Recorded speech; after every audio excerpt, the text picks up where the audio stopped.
자, 요즘 우리에게 필요한 그러한 덕목이 있다고 한다면 용서일 것 같아요. 용서. 너무 우리의 마음이 각박한 것 같아요. 그래서 사람이 살다 보면 항상 문제가 있고요. 또 그 문제의 현장 속에 여러 인간관계 속에서 예기치 아니하는 문제들이 발생하죠. 이럴 때 우리의 문제를 해결하는 가장 중요한 열쇠는 용서인데요. 만약 용서하지 않으면 어떻게 될까요? 용서하지 않으면 상대방이 해를 받는 것이 아니라 용서하지 않는 나의 마음속에 증오심과 미움과 또 원한을 풀지 않은 마음이 결국은 내 육신과 정신 생활에 또 더 나아가 영적인 생활에 큰 해독을 가져와요. 어떤 사람이 병이 깊게 들어서 유명한 의사에게 또 효험 있는 여러 가지 약들을 처방받아 써봤지만 별다른 효과를 얻지 못했어요. 그런데 그때 목사님이 신방 오셔서 아주 조심스럽게 혹시 당신이 용서하지 못하고 미워하는 사람이 있다고 한다면 용서하고 회개하십시오 라고 권면합니다. 근데 그 말이 굉장히 기분이 나쁜 거예요. 왜냐하면 내가 생각해 볼 때 뭐 용서하지 않은 사람, 미워하지 않은 사람이 없는 것 같은데 왜 애꿎게 목사님이 그런 이야기를 할까? 이러한 섭섭한 마음을 가졌는데요. 그런데 계속 이 말이 뇌리에 남아 있는 거예요. 그래서 찜찜한 가운데 한번 기도해 보기로 결심하고, 주님, 제가 용서해야 될 사람이 있습니까? 가르쳐 주세요 라고 계속 기도했더니 그만 한 사람 두 사람 용서해야 될 사람이 떠오르기 시작된 거예요. 그래서 이제껏 살아오면서 자신은 다른 사람에게 해코지하지 아니하고 뭐 용서받을 일 하지 않은 것 같이 착각했는데, 그러한 생각들을 가지면서 서운했겠구나, 또 섭섭했겠구나, 또 아니면은 감정이 상했겠구나, 이러한 사람들을 떠올리면서 눈물로 하나님 앞에 회개하고 용서를 구했어요. 그랬더니 지금까지 경험하지 못했던 기쁨이 마음속에서 솟아오르고, 그리고 형식적으로 했던 기도가 술술술술 자연스럽게 나오는 거예요. 우리가 우리의 죄를 사하여 준 것 같이, 우리에게 죄 지은 자를 사하여 준 것 같이 우리 죄를 사하여 주옵소서 라는 기도가 아주 마음속으로부터 깊숙이 울려나오고요. 그리고 놀라운 일은 자기의 고통스럽게 했던 질병이 씻은 듯이 나았다라는 사실이에요. 결국 고질병에 백약이 무효이더니 용서의 약을 쓰니 신기하게 낫다라는 거예요. 마태복음 오늘 18장 21절 본문 이후에 보면, 그때 베드로가 나와 이르되 주여, 형제가 내게 죄를 범하면 몇 번이나 용서하여 주리이까? 7번까지 하오리까? 라고 물었을 때 예수님이 22절에 이야기하죠. 예수께서 이르시되 내게 이르노니 7번뿐 아니라 7번을 70번까지라도 할지니라. 아멘. 적어도 베드로의 마음은 자부심이 있었어요. 나는 다른 제자들과 다르다. 왜냐하면 그 당시에 유대의 관습 속에 정말 용서하기 싫은, 용서할 수 없는 사람도 여유로운 마음을 가지고 3번까지는 하라, 이라는 관습이 있었는데, 베드로는 3번이 아닌 그 배에 한 번 더 해서 7번을 이야기했으니 예수님이 나를 칭찬하시겠구나. 일반적인 사람들의 관습과 그 행태를 뛰어넘어서 7번까지 내가 용서할 수 있는 마음이 있다고 고백했으니 칭찬하겠구나. 잔뜩 기대했는데요. 주님께로부터 들려진 말씀은 7번뿐만 아니라 7번을 70번까지 하라. 그래서 무한대수의 용서를 이야기하죠. 자, 오늘 이 시간 여러분들에게 조심스럽게 말씀드립니다. 혹시 용서하지 못한 사람이 있습니까? 또 어떤 주변의 지체가 용서를 구하는데 나 절대로 용서할 수 없어, 그 용서를 외면하는 모습들을 가지고 있지는 아니합니까? 어느덧 가을의 문턱에 들어섰습니다. 이제 추수할 그러한 여러 가지 일들이 과일을 비롯해서 곡식으로 계속적으로 우리가 거둬 드릴 텐데요. 그런데 육신의 이 과실과 곡식보다 더 중요한 것은 신령한 열매를 많이 거둬야 됩니다. 문제는 우리가 하나님의 이 신령한 열매를 거둬 드릴 만한 그릇이 준비되어 있느냐라는 거예요. 그러니까 하나님의 누르고 넘치도록 부어주시는 이 하나님의 축복을 받을 만한 그런 그릇이 준비되어 있느냐라는 거죠. 그 준비된 그릇은 바로 사랑이에요. 그리고 사랑의 핵심적인 내용은 바로 용서입니다. 성경은 이 용서란 다른 말로 탕감하다, 던져버리다, 그리고 도말하다 그렇게 이야기하는데요. 자, 이사야 38장 17절 말씀을 우리 함께 읽어보시겠습니다. 보옵소서, 내게 큰 고통을 더하신 것은 내게 평안을 주려 하심이라. 주께서 내 영혼을 사랑하사 멸망의 구덩이에서 건지셨고 던지셨나이다. 아멘. 자, 등 뒤에 던졌다라는 것은 안 보이는 것을 의미하잖아요. 자, 이사야 43장 25절에 보면 내 허물을 도말하는 자니 내 죄를 기억하지 아니하리라 말씀. 등 뒤에 던졌다 또 도말했다 이 말의 의미는 완전한 용서를 의미해요.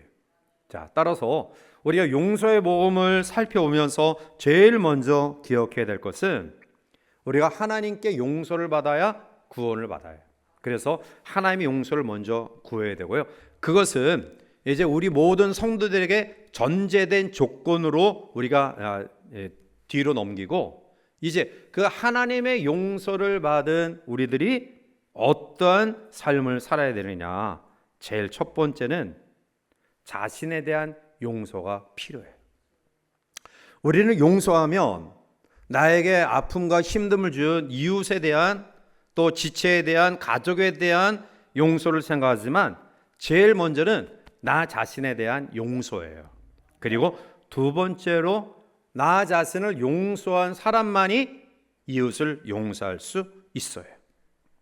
즉 하나님의 사랑을 받은 사람만이 그 사랑을 나눌 수 있다라는 원리와 마찬가지죠. 자, 따라서 우리가 먼저 생각해 보고자 하는 것은 자신에 대한 용서예요. 어쩌면 이것은 타인에 대한 용서보다 너무 힘든 일이라 생각이 되어져요. 자, 그런데 어떤 사람은 자신의 잘못을 얼버무리고 넘어가죠. 자신을 정당화시켜요. 이것은 자신을 용서하는 행태가 아닙니다. 자신의 감정은 항상 옳다. 그리고 쉽게 다른 사람의 행위에 대해서는 책망하거나 화를 내거나 분노해요. 이것 또한 자신을 용서하는 것 아니다. 자, 예수님의 제자 가운데 이 자신의 용서에 대한 계명을 극명하게 대조적으로 보여지는 두 사람이 있습니다. 하나는 베드로와 하나는 가룟 유다예요. 그들은 똑같이 예수님을 배신했어요. 두 사람 똑같이 예수님을 배반합니다. 그런데 베드로는 교회의 반석이 되었고요. 가룟 유다는 스스로 삶을 포기하고 말았어요. 그 차이는 자신에 대한 용서 차이 때문이다라는 거예요. 베드로는 통곡과 회개로 자신을 잘못을 용서했고요. 그리고 뉘우쳤고요. 고백했고요. 그리고 그 고백 속에 그 용서 속에 그는 훗날 나는 예수님의 발 뒤꿈치도 따라가지 못한다. 주님은 십자가에 정상적으로 달려 돌아가셨지만 나는 십자가에 거꾸로 못 박혀 죽임도 그것도 사실은 부족하다. 자청해서 위대한 죽음을 선택하죠. 그러나 유다는 그렇지 않았어요. 유다는 스승을 팔아버린 돈 물론 자신이 챙기지 않았죠. 우리가 성경을 보면 그 은전 30냥을 제사장들이 가서 던져버려요. 그런데 문제는 그 행위에 대해서 자신이 회개한 행위가 아니라 자기에게 이러한 행위를 부추긴, 그래서 이러한 잘못을 저지르게 한 제사장들에 대한 분노의 표출이에요. 베드로는 똑같은 배신의 삶 속에 통곡하여 자신을 용서하고 또 끝내 하나님 앞에 위대한 종으로 세워졌지만, 가룟 유다는 자신을 용서하지 못한 가운데 결국 스스로 자기의 생을 끝맺음하고 있어요. 이것이 자신을 용서한 자와 용서하지 못한 자의 큰 차이다. 우리가 하나님의 용서를 경험했으면 나도 하나님 앞에 용서받지 못할 죄 없다. 그래서 스스로 그것을 뉘우치고 고백하고 또 통회하고 회개하는 가운데 용서의 확신을 가져야 될 줄 믿습니다. 이것이 우리에게 필요해. 자, 그 다음에 두 번째로 주어지는 단계가 이웃에 대한 용서예요. 자, 특별히 오늘 본문의 말씀 가운데 오면 이웃과의 관계 속에서 잘못을 발견했을 때에 그 실수나 도리에 벗어나는 행동을 어떻게 처리해 나가야 될 것인가, 이 문제 해결의 방법을 오늘 본문은 몇 가지로 설명하고 있어요. 자, 첫 번째로 이웃의 실수와 도리에 어긋나는 행동을 봤을 때 우리들이 어떻게 처신해야 되느냐. 첫 번째로는 그에게 조용히 권면해야 돼요. 조용히. 자, 15절 말씀을 우리 함께 보겠습니다. 내 형제가 죄를 범하거든 가서 너와 그 사람만 상대하여 권고하라. 만일 들으면 내가 내 형제를 얻은 것이요. 아멘. 자, 여기서 형제는 믿음의 형제를 뜻하고요. 이 죄는 어떤 실제적인 그러한 죄보다 도덕적인 윤리적인 그러한 죄가 더 많이 가미되어 있는 그러한 내용이에요. 자, 우리들은 살아가면서 실수하지 않는 사람 없습니다. 누구나가 실수할 수 있어요. 허물이 많습니다. 우리가 하나님처럼 완벽하게 살아갈 수 없어요. 그런데 문제는 내가 실수했을 때는 연약한 존재이기 때문에 할 수 없다, 자기 합리화 변명이 있지만, 다른 사람의 실수는 비방하고 헐뜯고 헤아리는 것이 죄악된 우리의 본성이에요. 자, 그런데 오늘 주님은 본문에서 우리에게 이야기해요. 형제가 죄를 범하거든 가서 너와 그 사람만 상대하여 권고하라. 이것은 무엇을 이야기하죠? 떠벌리지 말라는 거예요. 떠벌리지 말라. 우리는 종종 교회 생활 가운데 형제의 잘못을 발견하고 이것을 바로잡겠다, 이러한 단호한 다짐 속에 공개적으로 사람들 앞에 그것을 지적하는 경우를 봐요. 자, 이것은 굉장히 우리가 금해야 될 행동이에요. 왜냐하면 지적받은 지체가 그것을 받아들여서 그 부분을 인정하고 고치기란 사실은 쉽지 않아요. 이것은 웬만한 인격이나 신앙이 아니면 이것은 감당하기가 어려운 거예요. 어쩌면 그러한 상황 가운데서는 심한 수치감을 느끼면서 오히려 그 사람의 마음의 상처와 아픔을 더 크게 그리고 오랫동안 간직하게 하는 잘못된 방법이에요. 결국 이것은 공개적인 그러한 지적은 공개적인 그러한 반발로 더 크게 문제가 야기될 수 있다. 그래서 우리가 주변 지체의 실수와 허물을 보면 오늘 성경이 이야기하는 것처럼 개인적으로 조용히 찾아가서 아주 진실한 마음으로 권면하라. 이것이 필요한 거예요. 사랑하는 성도 여러분, 교회의 분란과 문제가 야기된 그러한 교회들을 보면 쓸데없는 말들이 너무나 무성해요. 험담이죠, 험담. 잘못한 것이 없는 사람에게 마치 잘못이 있는 것처럼 누명을 씌워서 소문을 퍼뜨리는 험담. 그런데 여러분 더 깊게 생각하십시오. 잘못하고 실수한 사실을, 그 사실을 소문을 퍼뜨려서 그 사람의 인격과 명예를 훼손시키는 것 역시 그것도 험담이에요. 잘 기억하셔요. 처음에는 작게 시작된 말이 여러 사람을 거치면서 자기 생각이 가미되는 거예요.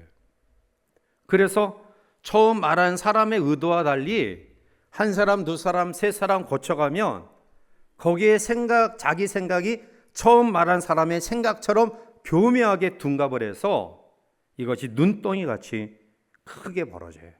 그래서 성경은 이웃에 대한 허물과 실수에 대해 우리가 용서하고 용납하는 과정 속에 첫 번째 필요한 태도는 조용히 개인이 찾아가라.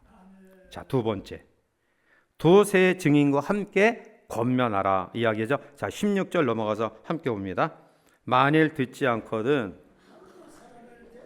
두세 증인의 입으로 말마다 확증하게 하라. 아멘. 자, 여기서 주시는 권면의 말씀은 개인이 가서 권면하면 상대방이 어떻게 받아들일 수 있냐면 그건 당신 생각이야.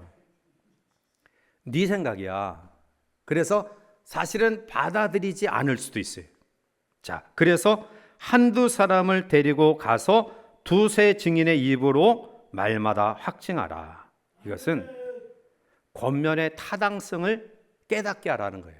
그러니까 내 개인적인, 당신과 다른 내 개인적인 의견이 아니다. 두세 사람의 증인을 통해 이 이야기는 객관적인 타당성을 가진 이야기다. 이러한 이야기예요.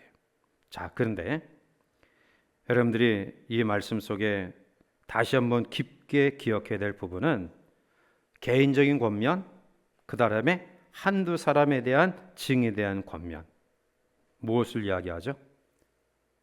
우리가 끊임없이 권면하고 또 타이르고 그리고 함께 그 부분을 나눌 때 아무튼 간에 될 수 있으면 그 범위를 좁혀서 해결하라라는 거예요.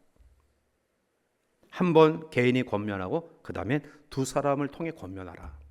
이것도 아주 적은 숫자예요. 그죠? 공개적으로 또 더 많은 사람들에게 알려서 그 정당성을, 객관성을 인정받고자 하는 이 마음도 잘못된 것이다. 한 번 권면했다고 해서 듣지 않아서 그것을 넓게 퍼뜨려서 행하는 자체를 성경의 용서와 또 권면의 이 내용 속에 잘못된 것이라고 지적하고 있어요. 우리는 다른 사람을 권면할 때 듣지 않으면 화가 나요. 얘는 이거 올바른 이야기인데, 자기를 위해서 하는 이야기인데 듣지 않으면 화가 나요.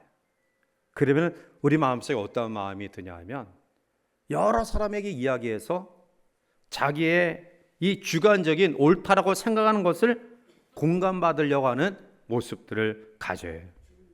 이것 또한 잘못된 것이다. 그래서 우리가 사람에 대한 잘못을 지적하고 또 그것을 권면하는 것은 쉬운 게 아니에요.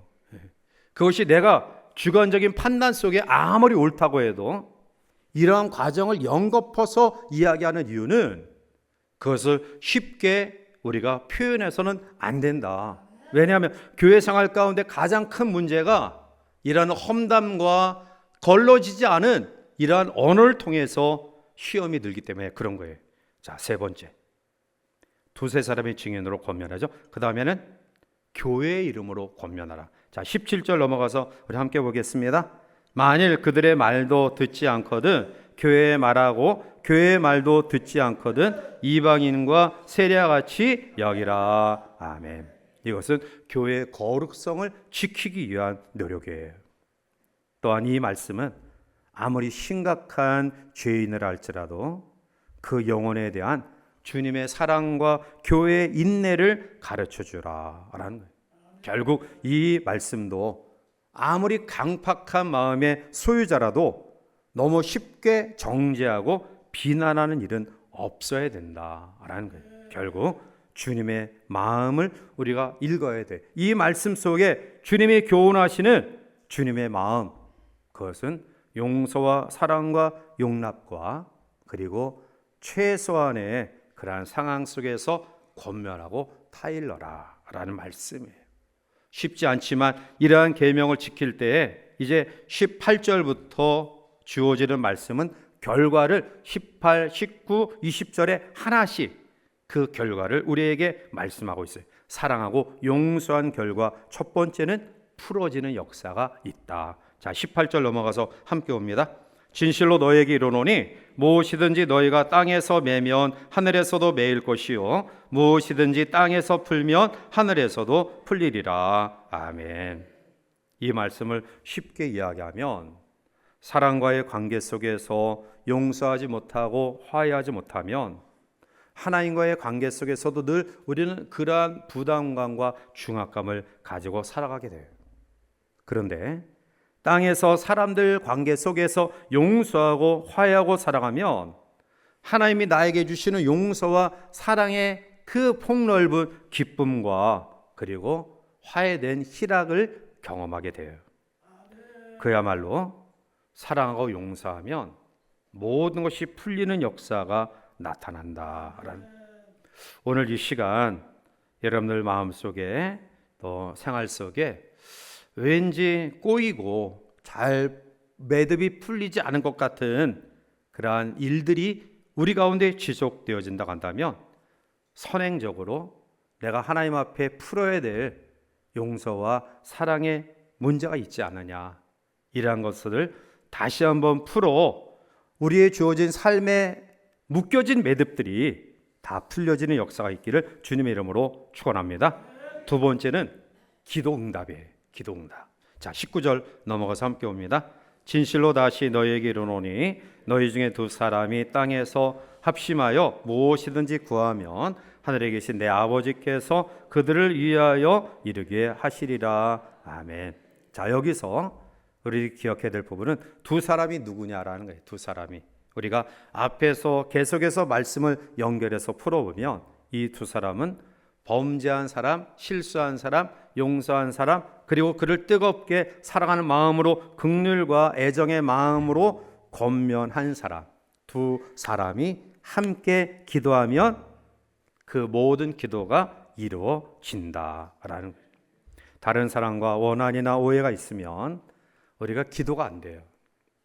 부부지간에도 마찬가지잖아요. 그래서 부부지간에 싸움을 하더라도 하루를 넘기지 말라고 이야기하는, 왜냐하면 기도문이 막혀요. 우리가 용서하지 못하고 미워하는 마음, 이런 마음이 있으면 어떠한 기도도 시원스럽게 기쁨 가운데 기도가 안 나와요. 이 부분이 풀어질 때 우리는 하나님 앞에 시원한 기도, 그리고 응답의 역사를 경험해야 될 줄 믿습니다. 세 번째는 주님이 함께 하셔요. 자, 20절 넘어가서 우리 함께 봅니다. 두세 사람이 내 이름으로 모인 곳에는 나도 그들 중에 있느니라. 아멘. 여러분, 무슨 일로든지 오해하고 미워하고 용서하지 않으면 사실 그의 상황도 고독할 수밖에 없고요, 그의 마음도 영적으로도 계속 고립될 수밖에 없어요. 아무도 그와 함께하지 않습니다. 미워하는 사람, 증오의 마음을 가진 사람, 또 용서하지 못한 사람과 기쁘게 함께할 수 있을까요? 하나님도 그 마음을 이해하시지 않아요. 그러나 용서하고 사랑하고 함께하면 주님이 그들 중에 계신다. 하나님이 나와 함께하신다. 임마누엘의 은총, 그것은 다른 게 아닙니다. 임마누엘의 은혜는 용서와 사랑과 이해 속에 하나님이 거기 임재하시고요, 성령이 함께 하시고요, 그리고 그 속에 승리케 하십니다. 이제 말씀을 맺습니다. 우리에게 있어서 가장 필요한 것은 하나님의 용서에 대한 확신이에요. 자, 그러므로 우리가 나는 하나님의 용서받은 사람이다 라는 확신 속에 내가 때로는 실수하고 부족하고 연약한 모습 가지고 있다 할지라도 솔직하게 하나님께 아뢰시길 바라요. 그래서 자신을 받아들이는 용서의 결단이 있길 바라고요. 두 번째는 이웃에 대한 용서를 세 가지 단계를 통해서 이뤄가시길 바랍니다. 개인이 조용하게, 그리고 그것도 되지 않으면 어떤 객관적인 그러한 것을 뒷받침하기 위해 적어도 두 사람, 즉 그 범위를 그래도 축소시켜라. 그래도 되지 않으면 교회의 이름으로 그 잘못과 실수한 사람들을 이제 권면하라. 여기도 그리스도의 사랑을 통한 인내와 그리고 기다림, 그리고 용납의 마음을 가지고 권면하라. 이랬을 때 많이 어렵고 힘들지만 세 가지 아름다운 역사, 풀려지지 않을 것 같은 우리의 개인의 건강의 문제와 물질의 문제와 사업의 문제와 가정의 문제와 또 우리를 힘들게 하는 중압감 주게 하는 그런 문제들까지도 풀려지는 역사가 있을 것이다. 우리가 하나님 앞에 간구하는 기도 속에 시원한 기도, 시원한 응답의 은혜가 있을 것이다. 그리고 임마누엘의 은혜가 우리 가운데 넘쳐날 것이다. 이것이 바로 오늘 우리에게 주시는 이 마지막 시대에 정말로 필요한 용서의 복음입니다. 이 한 주간도 이러한 믿음으로 또 우리 자신도 하나님의 나라를 경험하시고요, 여러분과 함께하는 사람들도 이러한 사랑과 용서를 통해 하나님의 나라를 아름답게 경험하는 승리의 한 주간의 삶이 되시기를 주님의 이름으로 간절히 축원해 드립니다.